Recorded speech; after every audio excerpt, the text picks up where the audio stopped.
የተወደዳችሁ የእግዚአብሔር ቤተሰቦች እንደምን ሰነበታችሁ? ይህ የመጽሐፍ ቅዱስ ጥናት ክፍላችን ነው። ዛሬ 105ኛ ቀናችን ነው። እንግዲህ ለዚህ ያደረሰን እግዚአብሔር ስሙ ብሩክ ይሁን። መጽሐፈ ነገሥት ካልዕ ወይም ሁለተኛ ነገሥት ምዕራፍ 10 ጀምሮ ዛሬ እንመለከታለን። በጌታ በኢየሱስ ክርስቶስ ስም አነባለሁ። ለአካብም በሰማርያ 70 ልጆች ነበሩት። ኢዩም ደብዳቤ ጻፈ።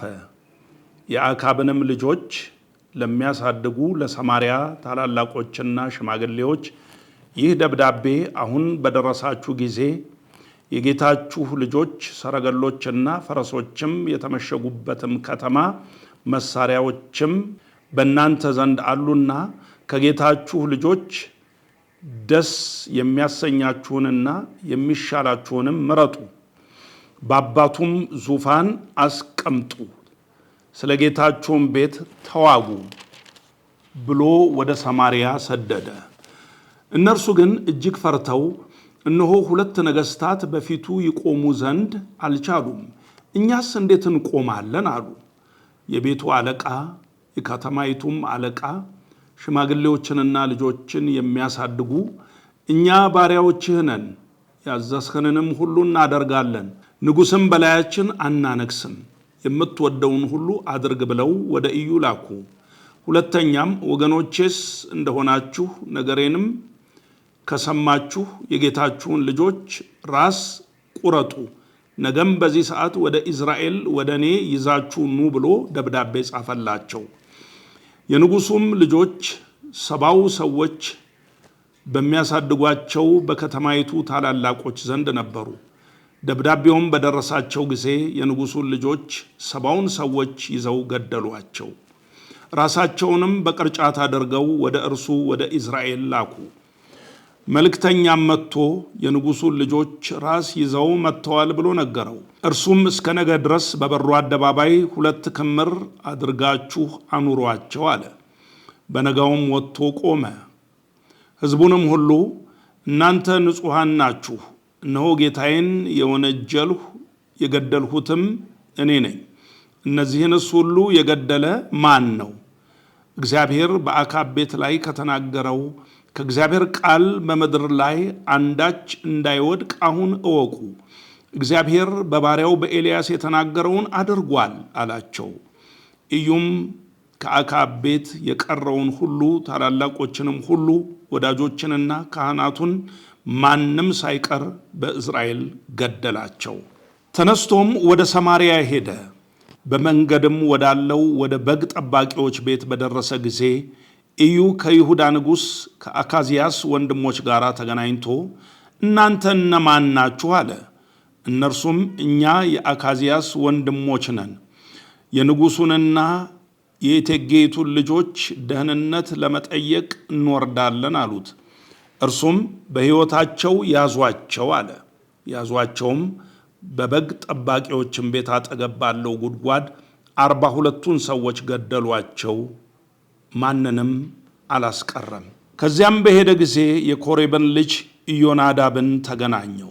ደህንነቱንም ጠይቆ ልቤ ከልብህ ጋር እንደሆነ ያህል ልብህ ከልቤ ጋር በቅንነት ነውን አለው። ኢዮናዳብም እንዲሁ ነው አለው። ኢዩም እንዲሁ እንደሆነስ እጅህን ስጠኝ አለው። እጁንም ሰጠው። ወደ ሰረገላውም አውጥቶ ከእርሱ ጋር አስቀመጠውና ከኔ ጋር ና፣ ለእግዚአብሔርም መቀናቴን እይ አለው። በሰረገላውም አስቀመጠው።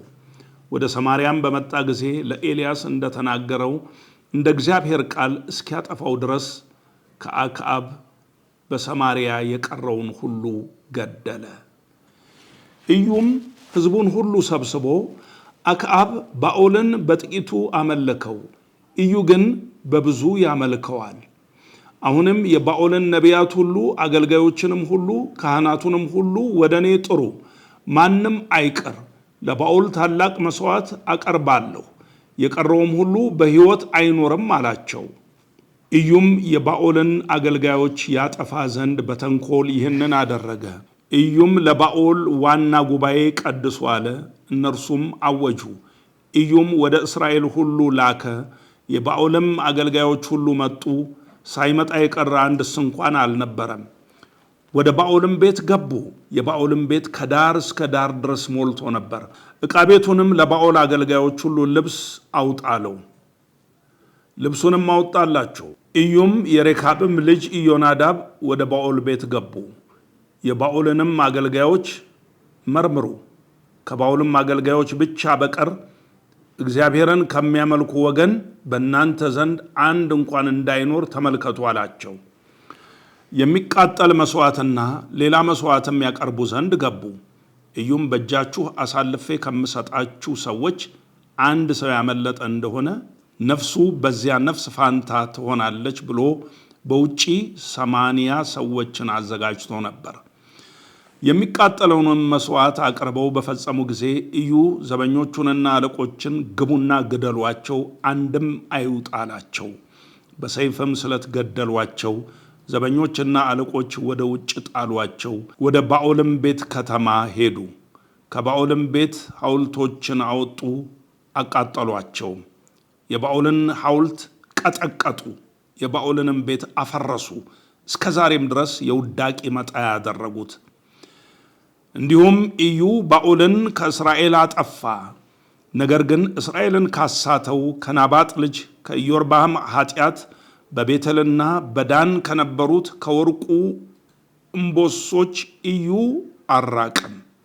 እግዚአብሔርም ኢዩን በፊቴ ቅን ነገር አድርገሃልና በልቤም ያለውን ሁሉ በአካብ ቤት ላይ አድርገሃልና ልጆችህ እስከ 4 ትውልድ ድረስ በእስራኤል ዙፋን ላይ ይቀመጣሉ አለው። ኢዩ ግን በእስራኤል አምላክ በእግዚአብሔር ሕግ በፍጹም ልቡ ይሄድ ዘንድ አልተጠነቀቀም። እስራኤልንም ካሳተው ከኢዮርብዓም ኃጢአት አራቅም። በዚያ ወራት እግዚአብሔር እስራኤልን ይከፋፍላቸው ዘንድ ጀመረ። አዛሄልም በእስራኤል ዳርቻ ሁሉ መታቸው። በዮርዳኖስ ምስራቅ ያለውን የገለዓድን አገር ሁሉ በአርኖን ወንዝ አጠገብ ካለችው ከአሮኤር ጀምሮ የጋድንና የሮቤልን የምናሴንም አገር ገለዓድንና ባሳንን መታ። የቀረውም የኢዩ ነገር የሰራውም ሥራ ሁሉ ጭከናውም ሁሉ በእስራኤል ነገሥታት ታሪክ መጽሐፍ የተጻፈ አይደለምን? ኢዩም ከአባቶቹ ጋር አንቀላፋ፣ በሰማርያም ቀበሩት። በፋንታውም ልጁ ኢዮአካዝ ነገሰ። ኢዩም በሰማርያ በእስራኤል ላይ የነገሰበት ዘመን 28 ዓመት ነበረ። ምዕራፍ 11 የአካዝያስም እናት ጎቶሊያ ልጇ እንደሞተ ባየች ጊዜ ተነስታ የመንግሥትን ዘር ሁሉ አጠፋች። የንጉሡ የኢዮራም ልጅ የአካዝያስ እህት ዮሳቤት የአካዝያስን ልጅ ኢዮአስን ወስዳ ከተገደሉት ከንጉሥ ልጆች መካከል ሰረቀችው።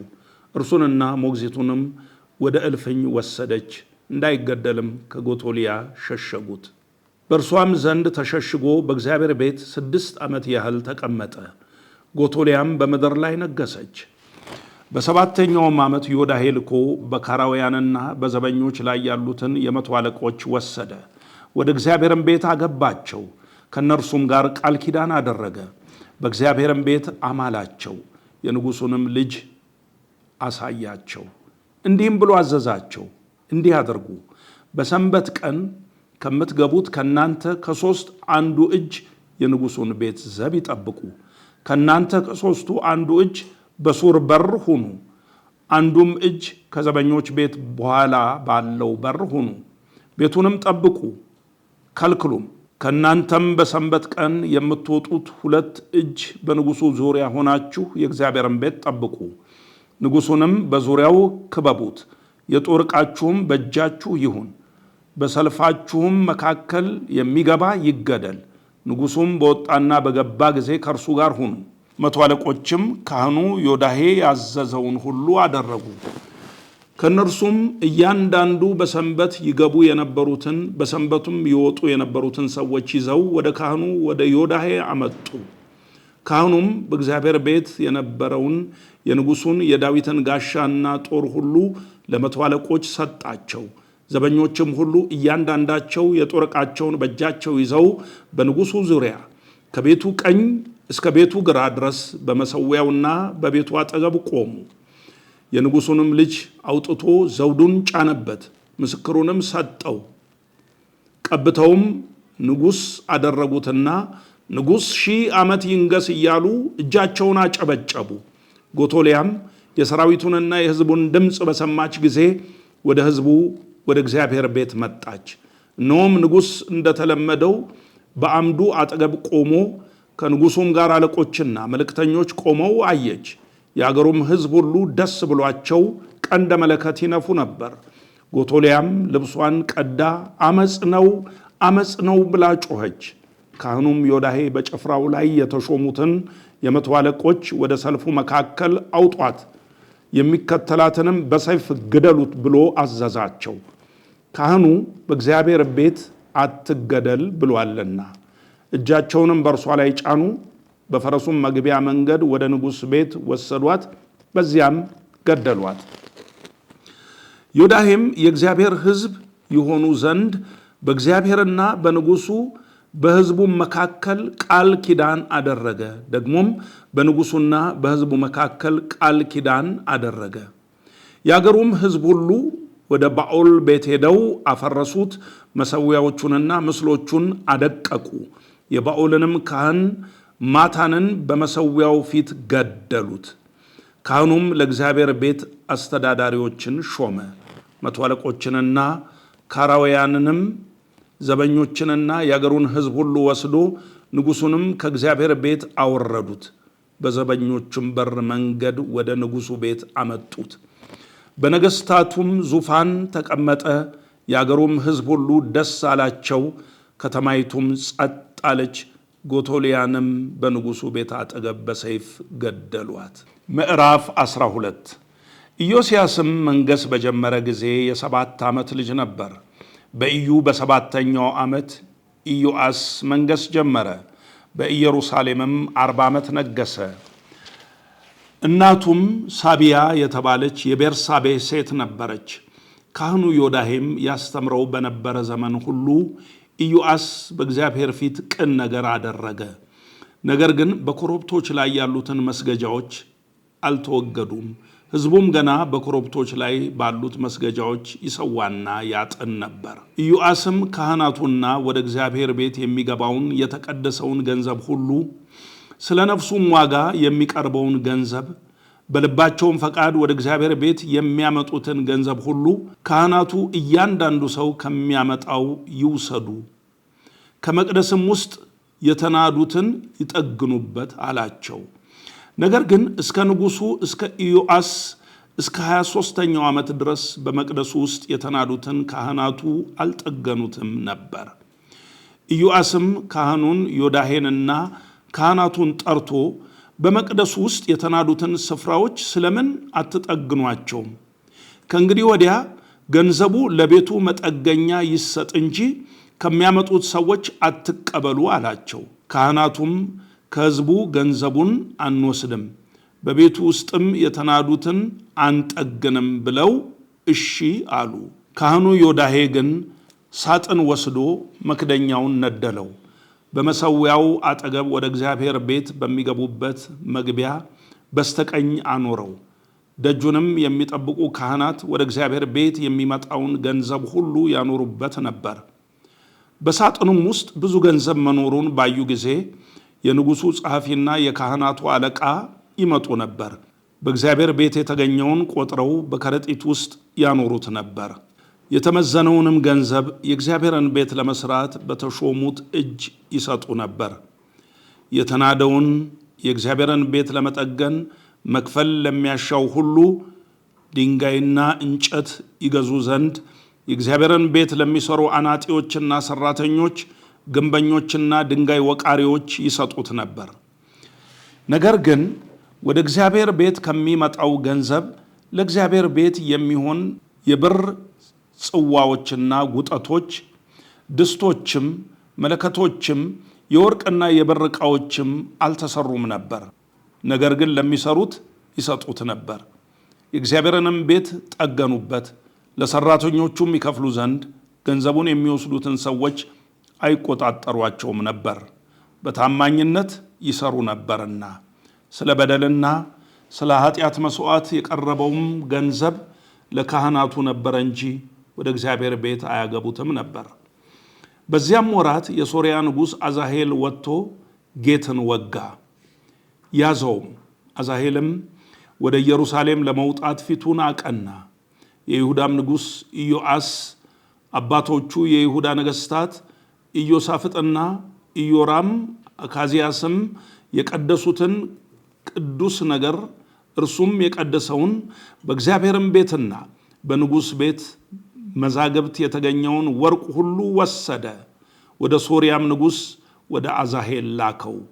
እርሱም ከኢየሩሳሌም ተመለሰ። የቀረውም የኢዮስያስ ነገር የሰራውም ሥራ ሁሉ በይሁዳ ነገሥታት ታሪክ መጽሐፍ የተጻፈ አይደለምን? ባሪያዎቹም ተነስተው አመጹበት፣ ወደ ሲላ በሚወርደው መንገድ በሚሎ ቤት ገደሉት። ባሪያዎቹም የሰምዓት ልጅ ዮዘከርና የሾሜር ልጅ ዮዛባት መቱት፣ ሞተም። በዳዊትም ከተማ ከአባቶቹ ጋር ቀበሩት። ልጁም አሜያስ በፋንታው ነገሰ። እንግዲህ የዛሬው የመጽሐፍ ቅዱስ ጥናት ክፍላችን በዚሁ ተጠናቋል። ማታ ከምሽቱ 3 ሰዓት በቲክቶክ እና በቴሌግራም ገጻችን ተገናኝተን የእግዚአብሔርን ቃል እንደገና እናጠናለን።